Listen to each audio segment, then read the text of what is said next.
시애틀 순복음교회 성도 여러분, 한 주간도 주님의 은혜 가운데 평안하셨습니까?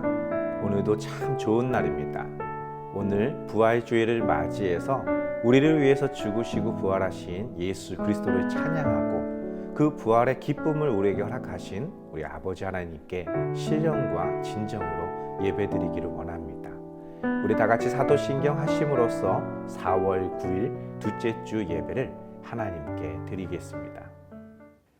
전능하사 천지를 만드신 하나님 아버지를 내가 믿사오며 그 외아들 우리 주 예수 그리스도를 믿사오니 이는 성령으로 잉태하사 동정녀 마리아에게 나시고 본디오 빌라도에게 고난을 받으사 십자가에 못 박혀 죽으시고 장사한 지 사흘 만에 죽은 자 가운데서 다시 살아나시며 하늘에 오르사 전능하신 하나님 우편에 앉아 계시다가 저리로서 산자와 죽은 자를 심판하러 오시리라. 성령을 믿사오며 거룩한 공예와 성도가 서로 교통하는 것과 죄를 사하여 주시는 것과 몸이 다시 사는 것과 영원히 사는 것을 믿사옵나이다. 아멘.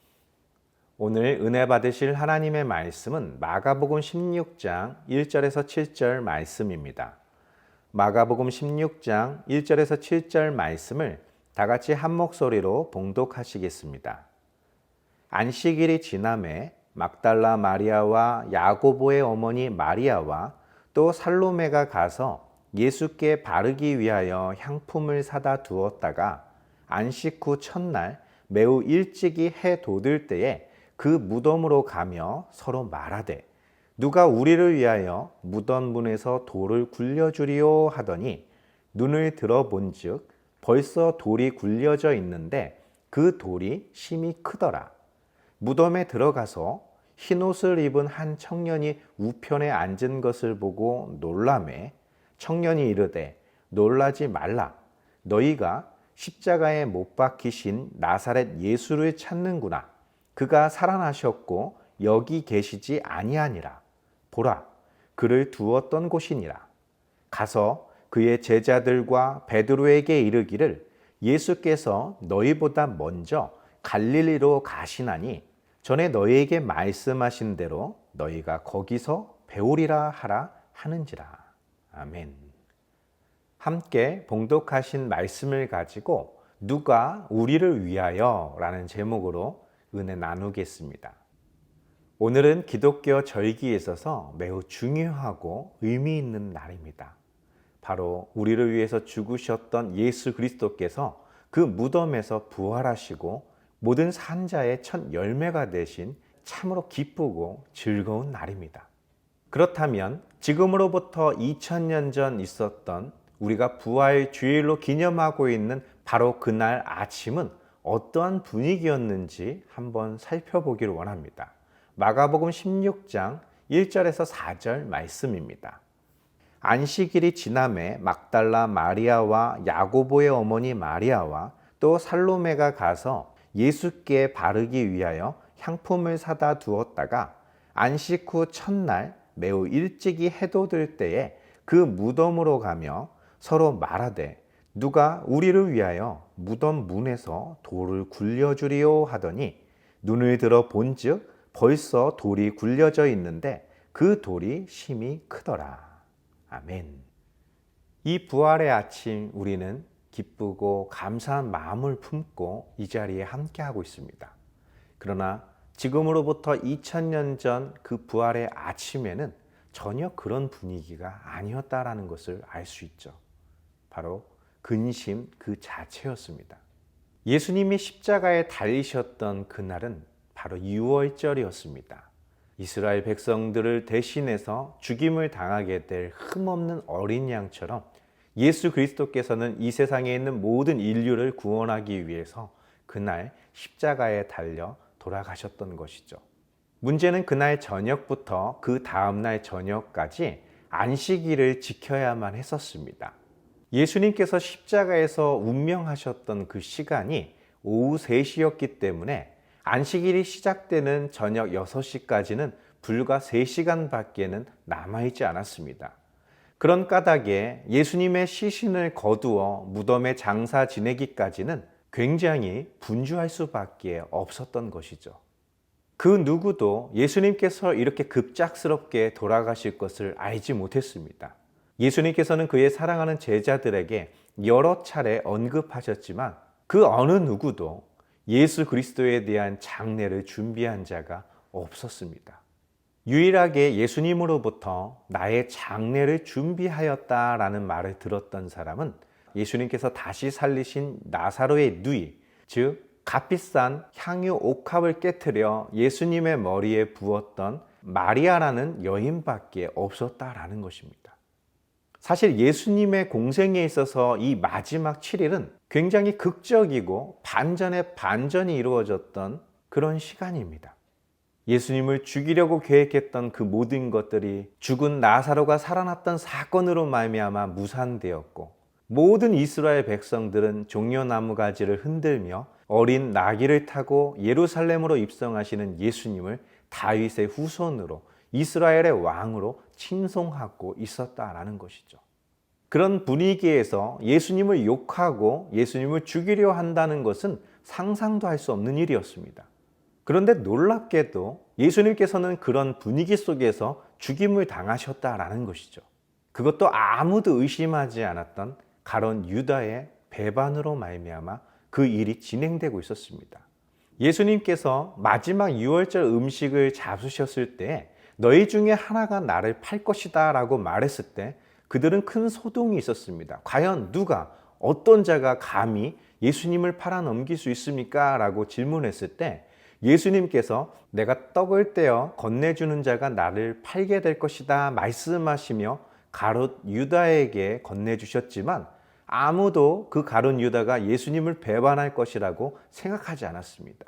그리고 예수님께서 가룟 유다에게 그 일을 속히 행하라 라고 말씀하시자 가룟 유다가 밖으로 나갔지만 그 방에 있는 그 누구도 그가 지금 예수님을 배반하기 위해서 나간다고 생각하지 않았습니다. 주님이 따로 부탁하신 것이 있어서 그는 그것을 준비하러 갔구나 라고 생각할 정도로 제자들에게 있어서 유다는 의심을 살 만한 그런 인물이 아니었다라는 것이죠. 어찌되었건 예수님께서는 목요일 저녁에 잡히시고 밤새도록 조사를 받고 매를 맞으십니다. 이른 아침 빌라도는 피투성이가 된 예수님을 이스라엘 군중들 앞에 보이면서 너희가 보다시피 이 사람은 밤새도록 신문을 받고 모진 고문을 당했다. 그러나 나는 이에게서 어떠한 죄도 찾아보지 못했다. 너희가 보는 대로 이 사람이 이렇게 고통 가운데 신문을 받았기 때문에 이쯤에서 마음을 풀어라. 나는 이 사람을 놓아주어야겠다라고 말하자 이대로 그 사람을 풀어주게 된다면 당신은 가이사의 충신이 아니다라고 협박하며 예수님을 십자가에 못 박아 죽이라고 말했던 것이죠.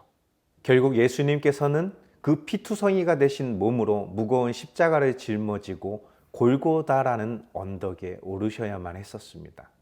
그리고 우리가 성금요일이라고 말하고 있는 오전 9시에 십자가에 못 박히셨고 오후 3시에 운명하셨던 것이죠. 예수님이 그렇게 죽으실 거라는 것은 아무도 예상하지 못했고 그 예수님의 장례를 준비한 자도 아무도 없었다라는 것입니다. 그들은 그렇게 안식일을 맞이하게 되었고 큰 충격과 공포에 떨고 있었던 안식일을 보냅니다. 그러던 중 세 여인이 용기를 냅니다. 안식일이 끝나자마자 이 여인들은 급히 예수님의 몸에 바를 향품을 구입해 둡니다. 그리고 안식 후 첫날 그 이른 아침에 그 무덤을 향하여 나아갑니다. 예수님의 제자 중 그 누구도 예수님의 무덤을 찾지 않습니다. 그들은 공포 속에, 두려움 속에 사로잡혀 있었기 때문이죠. 그러나 이 세 여인은 이렇게 해서라도 예수님께 받은 그 사랑을 표현하고 싶었던 것입니다. 문제가 있다면 그 무덤에는 엄청나게 큰 돌로 그 입구를 막아 놓았는데 그 돌을 옮겨줄 만한 사람이 함께하지 않았다라는 것이죠. 세 여인의 힘으로는 도저히 굴려 옮길 수 없는 그런 큰 돌이었기 때문에 비록 그들은 향품을 준비하기는 하였지만 어쩌면 아무것도 못하고 다시 되돌아올지도 모른다고 생각했던 것입니다. 그런데 그들이 걱정했던 것과는 달리 그 큰 돌이 무덤 문에서 옮겨져 있었습니다. 마가복음 16장 5절에서 7절 말씀은 이렇게 기록되어 있습니다. 무덤에 들어가서 흰옷 입은 한 청년이 우편에 앉은 것을 보고 놀라매 청년이 이르되 놀라지 말라. 너희가 십자가에 못 박히신 나사렛 예수를 찾는구나. 그가 살아나셨고 여기 계시지 아니하니라. 보라, 그를 두었던 곳이니라. 가서 그의 제자들과 베드로에게 이르기를 예수께서 너희보다 먼저 갈릴리로 가시나니 전에 너희에게 말씀하신 대로 너희가 거기서 배우리라 하라 하는지라. 아멘. 여인들의 고민은 너무나도 근본적인 것입니다. 무덤 입구를 막고 있는 그 큰 돌을 옮겨주지 않으면 그들은 그 어느 것도 할 수 없었기 때문이죠. 누가 우리를 도와줄 수 있을까? 이 여인들을 도와줄 만한 사람은 아무도 없었다라는 것입니다. 그런데 그 여인들이 가지고 있었던 그 걱정은 그녀들만의 걱정이었다라는 것이죠. 말 그대로 걱정입니다. 그녀들은 자신을 도와줄 자가 없다고 생각했고 그녀들의 힘만으로는 어떤 것도 할 수 없을 거라고 생각했던 것이죠. 그러나 하나님의 섭리와 계획은 달랐습니다. 아무도 그녀들을 도우려 하지 않았지만 하나님께서는 천사를 보내셔서 그 돌문을 옮겨 놓았던 것이죠. 그리고 그녀들은 십자가에서 죽임당하신 예수님의 시신에 향품을 바르려 그 무덤을 찾았지만 하나님의 뜻과 섭리는 그녀들이 준비한 그 향품을 바를 만한 그 어떤 시신도 남아있지 않았다라는 것입니다. 바로 주님은 살았고 늘 제자들에게 말씀하셨던 것처럼 그 갈릴리에서 그들을 만나게 될 것이다 라고 그 무덤을 지키고 있었던 천사가 일러주었던 것이죠. 이 소식을 제자들과 베드로에게 알리라고 말했습니다. 마가복음 16장 8절에서 13절 말씀은 이렇게 기록되어 있습니다. 여자들이 몹시 놀라 떨며 나와 무덤에서 도망하고 무서워하여 아무에게 아무 말도 하지 못하더라. 예수께서 안식 후 첫날 이른 아침에 살아나신 후 전에 7 귀신을 쫓아내어 주신 막달라 마리아에게 먼저 보이시니 마리아가 가서 예수와 함께하던 사람들이 슬퍼하며 울고 있는 중에 이 일을 알림해 그들은 예수께서 살아나셨다는 것과 마리아에게 보이셨다는 것을 듣고도 믿지 아니하니라. 그 후에 그들 중 2 사람이 걸어서 시골로 갈 때에 예수께서 다른 모양으로 그들에게 나타나시니 2 사람이 가서 남은 제자들에게 알리었으되 역시 믿지 아니하니라. 아멘. 성경의 기록은 이러합니다. 천사들이 예수님의 부활을 그녀들에게 말해 주었지만 그녀들 중 어느 누구도 그 말을 믿지 못했습니다.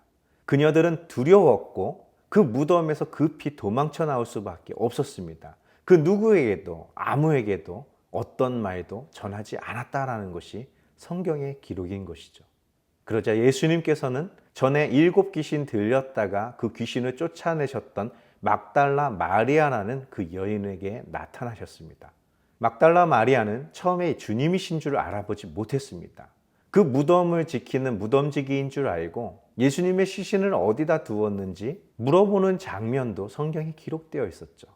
예수님께서는 자신이 죽었다가 부활한 하나님의 아들이심을 그 마리아에게 알게 하셨고 그 영안을 열어주셨던 것이죠. 그래서 마리아는 너무나 기쁜 마음에 이 사실을 제자들에게 알려주었습니다. 그러나 그 누구도 그녀의 말을 믿지 않았다는 것이 성경의 기록인 것이죠. 그뿐만이 아닙니다. 세 여인이 예수님의 무덤을 찾고 있을 그 시간에 예수님의 2 제자들은 자신의 고향인 엠마오로 길을 떠나고 있었던 것이죠. 더 이상 어떤 소망도 없었기 때문에 더 이상 그 예루살렘에 남아있을 이유가 없었기 때문에 어쩌면 그들은 급히 자신들의 고향으로 몸을 피해가던 중이었을 수도 있습니다. 그런데 그 길 가운데서 예수님께서는 그들을 찾아오십니다. 그들이 하는 대화를 듣고 있었던 예수님은 그들에게 묻습니다. 너희들이 도대체 무엇 때문에 그렇게 고민하고 괴로워하는가라는 것이죠. 그리고 그들은 대답합니다. 지금 예루살렘에서 벌어진 일을 당신 혼자만 모르고 계십니까? 그러자 예수님께서는 그들의 눈을 밝게 하셔서 지금 자신들 곁에 서서 말씀하시는 그분이 부활하신 예수님이라는 것을 깨닫게 되었죠. 그래서 그들은 즉시 가던 길을 돌이켜 제자들에게 이 사실을 알립니다. 그러나 그 누구도 그들의 말을 듣고 믿지 않았다라는 것이 성경의 기록인 것이죠. 마가복음 16장 14절에서 16절은 이렇게 기록하고 있습니다. 그 후에 11 제자가 음식 먹을 때에 예수께서 그들에게 나타나사 그들의 믿음 없는 것과 마음이 완악한 것을 꾸짖으시니 이는 자기가 살아난 것을 본 자들의 말을 믿지 아니함일러라. 또 이르시되 너희는 온 천하에 다니며 만민에게 복음을 전파하라. 믿고 세례를 받는 사람은 구원을 얻을 것이요 믿지 않는 사람은 정죄를 받으리라. 아멘. 결국 예수님께서는 부활의 주님을 만났다고 고백한 막달라 마리아와 엠마오로 가던 그 두 제자들의 말을 듣지 않았던 제자들에게 나타나십니다. 처음에는 예수님을 배반하고 자결한 가룟 유다와 또 도마를 제외한 10명의 제자들에게 먼저 나타나셨죠. 그 말을 듣고도 도마는 말합니다. 내 손가락으로 예수님의 손에 있는 그 못자국과 옆구리에 있는 그 창자국을 직접 만져보지 않고는 나는 믿지 않겠다라고 말할 정도였죠. 결국 예수님께서는 그 도마를 포함한 11 제자가 있는 곳에 나타나셨습니다. 그리고 도마에게 말하시죠. 너의 손가락을 나의 손에 있는 못자국과 내 옆구리에 있는 창자국에 넣어보라는 것입니다. 그리고 믿지 않는 자가 되지 말고 믿는 자가 되라고 말씀하셨던 것이죠. 예수님께서는 자신이 죽었다가 3일 만에 다시 살아나게 되실 것을 수차례에 걸쳐서 말씀하셨습니다. 그러나 아무도 믿지 않았습니다. 부활의 주님을 만났다라고 말한 사람들의 말도 믿지 않았다라는 것이죠. 결국 여기서 우리는 한 가지 중요한 것을 깨달을 수 있습니다. 무덤의 큰 돌을 누가 우리를 위해서 옮겨줄 수 있을까 걱정했던 여인들의 마음과 마찬가지로 아무리 예수님께서 부활하셨어도 아무리 부활의 주님을 만났다는 그 사람들이 그 소식을 전해 주어도 그들은 믿지 않는다라는 것입니다. 누가 그들을 위해서 믿게 할 수 있겠는가라는 것이죠. 결국 여인들이 염려하던 그 돌을 옮겨 놓은 것도 결국 제자들로 하여금 부활하신 예수 그리스도를 믿게 하는 건 역시도 예수 그리스도 자신에게 있었다라는 것입니다. 그 부활의 주님은 하늘로 승천하시기까지 40일 동안 사람들에게 보이셨습니다. 부활의 주님의 모습은 아무도 알아보지 못했습니다. 예수님께서는 그 십자가에서 죽임을 당하셨던 그 처참한 모습 그대로 아무도 그를 알아볼 수 없는 그런 모습으로 여전히 손에 남아있는 못자국과 옆구리에 남아있는 그 창자국이 있는 그 상태로 제자들과 함께 계셨다라는 것이죠. 그 이유는 그들에게 믿음을 주기 위해서였습니다. 우리가 예수 그리스도를 믿는다는 것, 여러 가지 의미가 있을 수 있지만 그 중에 가장 핵심이 되는 것이 무엇이냐면 예수님이 나를 위하여 죽으셨다라는 것을 믿는 것입니다. 죽을 수밖에 없는 나를 위해서 예수님이 대신 죽임을 당하셨다라는 것을 믿는 것입니다. 그리고 한평생 이렇게 살다가 흙으로 돌아가게 될 내가 예수 그리스도의 은혜 안에서 그의 부활로 말미암아 다시 살아나게 될 영원한 존재가 되었다라는 것을 믿는 것입니다. 바로 그것이 이 부활절의 의미이며 그것이 우리가 전해야 될 복음 중에 복음인 것입니다. 우리는 이 복음을 온 천하 만민에게 증거해야 되며 또한 이 복음을 듣고 회개하고 세례를 받고 하나님께 돌아오는 자들은 하나님께서 약속하신 구원을 선물로 얻게 되겠지만 그렇지 않는 자들은 하나님의 심판을 받게 되는 것입니다. 바로 주님이 그들과 함께 거하시며 그들에게 그 확신과 믿음을 주시지 않았더라면 아마도 이 복음은 예루살렘의 극소수의 사람들 마음속에만 남아있고 증거되지 않았을 것입니다. 결국 우리가 이 복음을 듣게 되고 또 우리도 이 복음을 전하는 자가 되었다라는 것은 결국 예수 그리스도께서 우리와 함께 하셨기 때문에 가능할 수 있었던 것이죠. 누가 우리를 도울 수 있을까?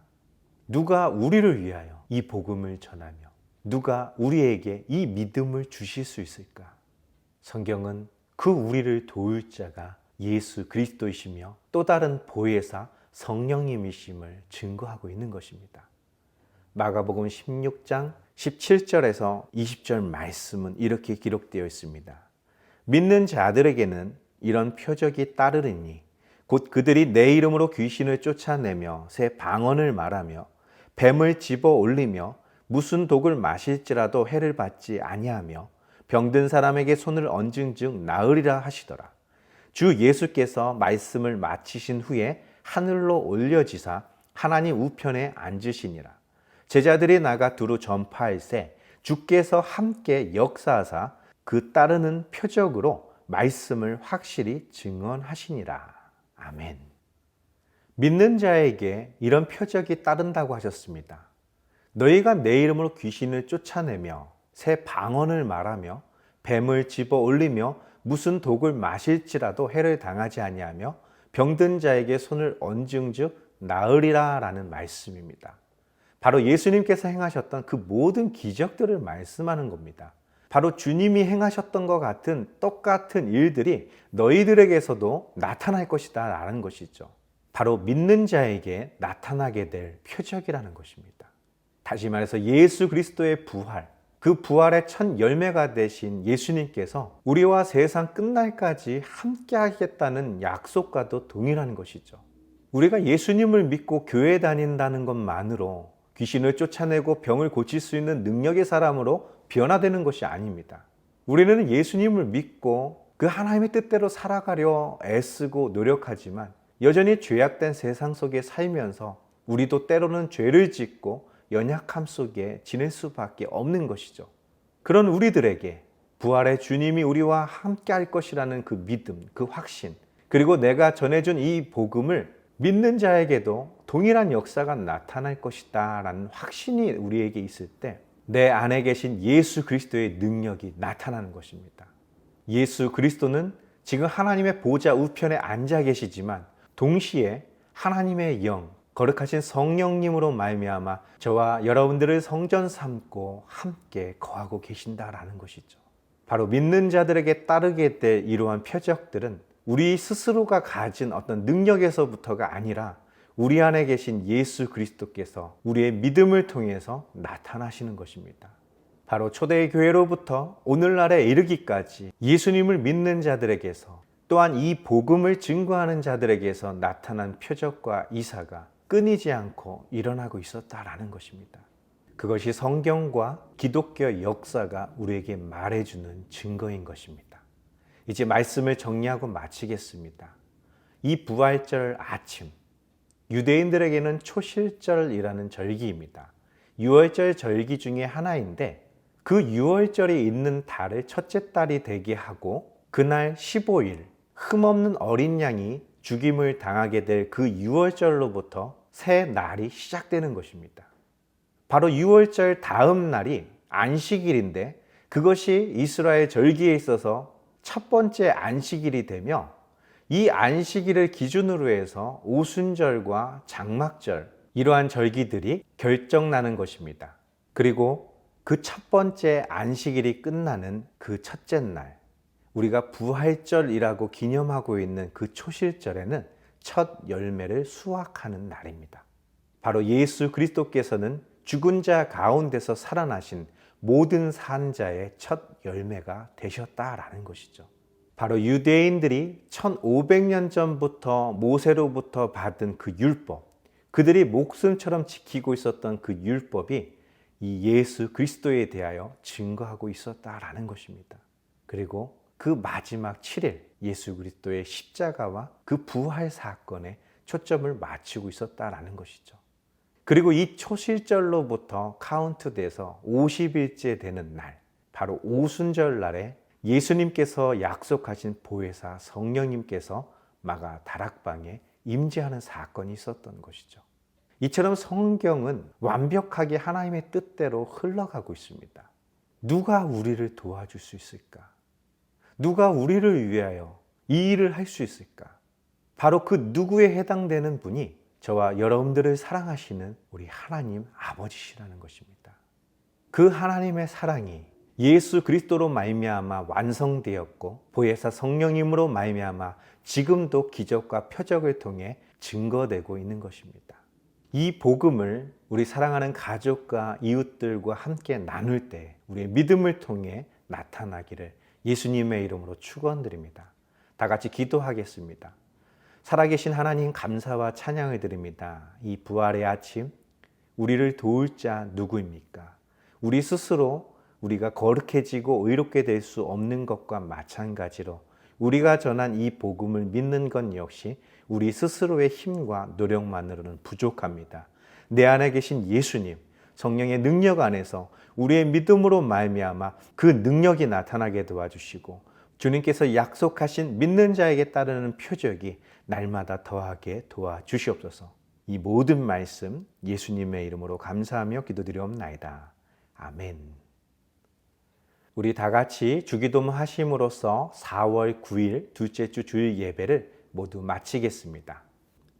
하늘에 계신 우리 아버지여, 이름이 거룩히 여김을 받으시오며 나라가 임하시오며 뜻이 하늘에서 이루어진 것 같이 땅에서도 이루어지리이다. 오늘 우리에게 일용할 양식을 주시옵고 우리가 우리에게 죄 지은 자를 사하여 준 것 같이 우리 죄를 사하여 주시옵고 우리를 시험에 들게 하지 마시옵고 다만 악에서 구하시옵소서. 나라와 권세와 영광이 아버지께 영원히 있사옵나이다. 아멘. 이 부활의 기쁨은 이 부활 주일인 오늘 하루만의 것은 아닙니다. 주님 오시는 그날까지, 우리의 생명이 있는 그 모든 날까지, 그 복음이 선포되는 그 모든 곳에서 나타날 기쁨인 것입니다. 내 안에 계신 예수님께서 믿는 자에게 따르는 그 표적을 행하실 것이며 그 표적을 보고 그들 또한 우리와 같이 하나님의 자녀가 되게 될 것입니다. 주님 오시는 그날까지 그 사명 잘 감당하는 하나님의 귀한 자녀가 되시기를 예수님의 이름으로 축원드립니다. 또 한 주간 주님의 은혜 가운데 승리하셨다가 또 다음 주 함께 하나님을 예배하겠습니다. 할렐루야.